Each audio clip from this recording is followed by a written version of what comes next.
자, 모두들 반갑습니다. 강태공입니다. 자, 금요일은 또 양자 컴퓨터 섹터들이 또 하락을 하고 있습니다. 그래서 또 걱정하시는 분들이 많을 것 같아서 왜 하락을 하는 건지, 그리고 언제부터 또 상승을 할 수 있을지 방송을 좀 진행해 보려고 하니까, 방송 전 늘 말씀드리는 여러분들의 좋아요, 구독하기, 댓글까지 너무나 많은 힘이 된다 말씀드리면서 오늘 방송 시작해 보도록 하겠습니다. 자, 일단 오늘 뉴욕 증시를 좀 먼저 보고 가도록 할게요. 자, 뉴욕 증시 낙폭이 없었다라고 할 수가 없어요. 상승 흐름으로 좋게 출발했지만 결국에는 거의 1% 정도 낙폭을 키웠기 때문에 낙폭은 좀 나온 상태고, 다만 여기 특이사항을 본다라고 하면은 사실 섹터들이 엄청나게 등하락이 크지 않아요. 크지 않은데 여기 유독 눈에 띄는 게 누구다? 테슬라죠, 테슬라. 그러니까 사실 어제 이 증시 하락은 누가 봐도, 시장 지도만 봐도 테슬라가 이 증시 하락을 끌어내렸다라고 보는 게 좋고요. 실질적으로 테슬라가 왜 증시 하락을 유도했는가를 본다라고 하면은 어제 뉴욕 증시 같은 경우도 이런 이야기가 나오죠. 지금 실질적인 트럼프와 머스크가 지금 뭐한다? 갈등이 고조가 되고 있다. 심지어 최근에는 이 머스크의 이 눈이 좀 이제 눈은 상처를 입었었는데 그게 트럼프가 때린 거다 라는 이야기가 나올 정도로 지금 둘 사이가 굉장히 파국을 치닫고 있다, 이런 이야기가 나오고 있죠.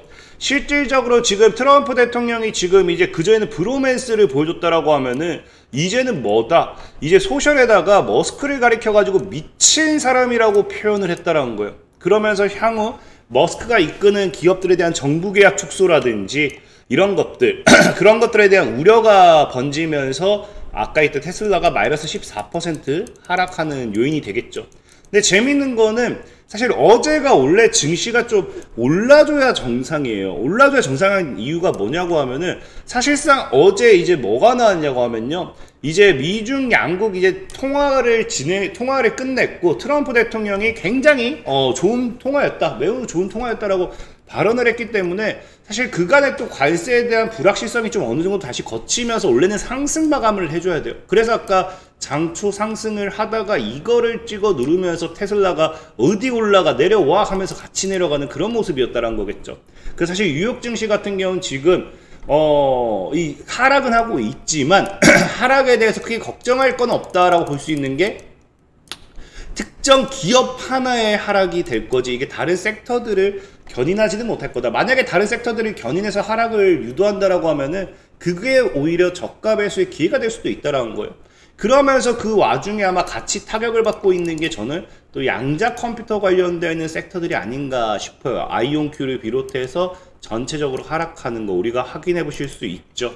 근데 이걸 사실상 시장의 분위기도 분위기지만 지금 양자 컴퓨터의 하락의 결정적인 이유를 여러분들이 좀 알고 가셔야 되는 게 뭐냐고 하면요, 이게 악재라기보다는 그냥 이 개인들의 투매성 물량이 크게 나오는 추세다라고 보셔야 돼요.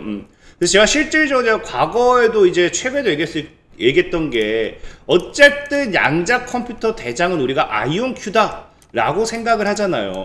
근데 제가 그 당시에도 제가 3일 전이죠. 3일 전에도 얘기했던 게, 아이온큐 같은 경우는 지금 쌍봉을 맞고 조정을 줄 확률이 굉장히 크다라고 분명히 경고를 한번 드렸었습니다. 이게 당장 3일 전이죠.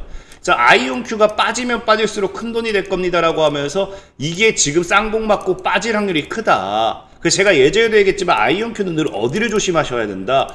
50달러를 제가 늘 조심해야 된다. 아이온큐가 이 가격 조심하세요. 딱 이 가격이부터 미친듯이 무너집니다 라고 하면서 이게 38달러대인데 37달러 할 때 제가 6개월 전에 50달러 넘으면은 무조건 조정이 세게 올 거니까 조심하시라 라고 분명히 말씀을 드렸어요. 그래서 아이온큐 같은 경우도 지금 사실 뭐한다? 저항을 맞고 빠지는 중이죠. 그리고 지금 이제 50달러에서 무너지다가 지금 또 뭐합니까? 50달러 근방에 오니까 제가 최근에 얘기했던 뭐다?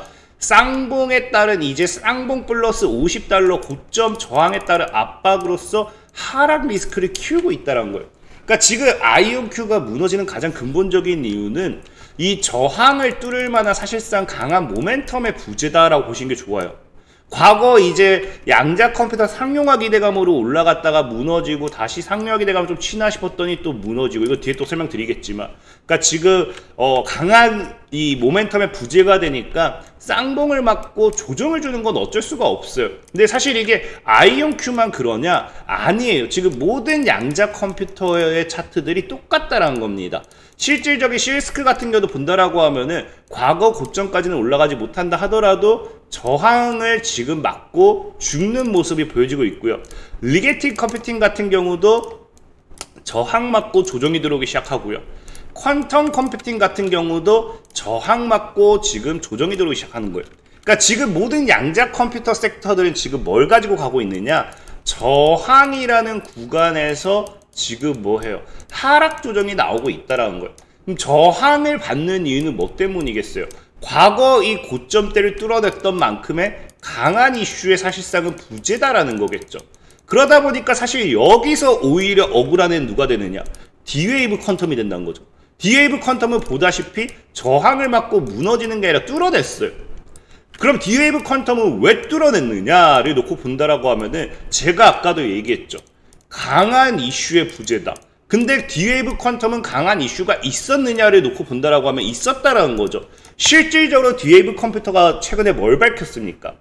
우리는 양자 컴퓨터 상용화에 지금 도달했다. 그래서 시스템 상용화의 발표를 하면서 어드밴티지 2라고 불리는 새로운 양자 컴퓨터 시스템을 통한 상용화를 했다라고 밝혔죠. 물론 이게 뭐 완전한 상용화다라고 할 수는 없긴 하겠지만 시장에서 어쨌든 뭐예요? D웨이브 컴퓨터의 이런 것들이 D웨이브 기술이 뭐다? 상용화 단계에 한 발 앞서 있는 것으로 평가를 받고 있다는 겁니다. 그러니까 지금 양자 컴퓨터 다른 섹터들과 D웨이브 퀀텀의 이 정확한 차이는 그거죠. 다른 섹터들은 상용화 기대감으로 올라갔다라고 하면은 양자 컴퓨터 시장에서 이 양자 컴퓨터 시장이 상용화될 거다. 이 기대감으로서 같이 올라갔다라고 하면은 이제 이 기대감으로 여기까지 왔는데 상용화가 안 됐으니까 다 조정 주는 거잖아요. 근데 D웨이브 퀀텀은 뭐 하고 있다? 상용화 됐다라고 발표하니까 일단은 뚫어내고 본 거예요. 그러니까 지금 시장의 가장 큰 차이는 뭐다?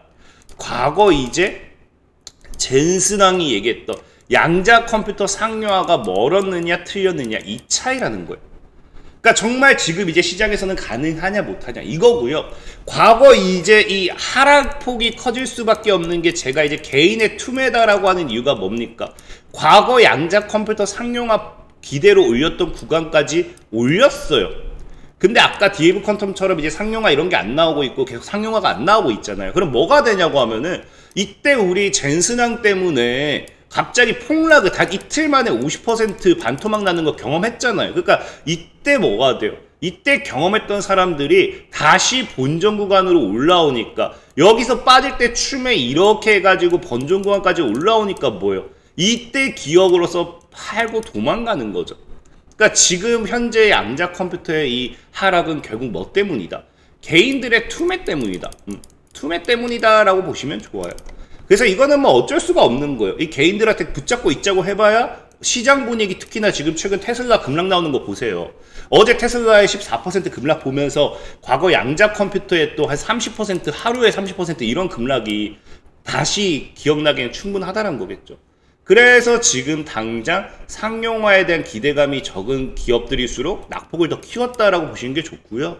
다만 문제는 뭐냐고 하면요, 이렇게 빠지면 빠질수록 제가 저가 매수의 기회다라고 보는 건 뭐냐, 지금 상용화가 가능하냐 아니냐, 이 심리의 싸움이라는 거예요. 양자 컴퓨터 섹터들은 상용화가 가능할 것이다라는 이 기대감으로 매수세가 들어오는 거와 상용화는 이제 상용화가 아닌 철저한 테마주다라는 이런 심리의 싸움으로서 차익 매물과 이제 매수 매물 간의 싸움이겠죠.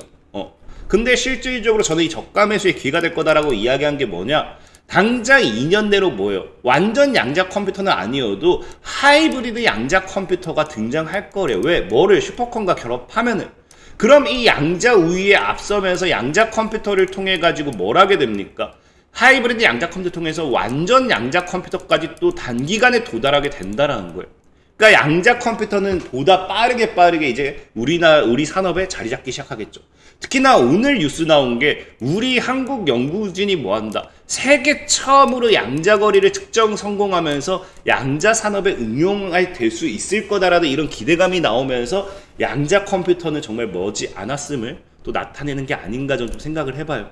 그래서 실질적으로 결론은 그래서 뭐다?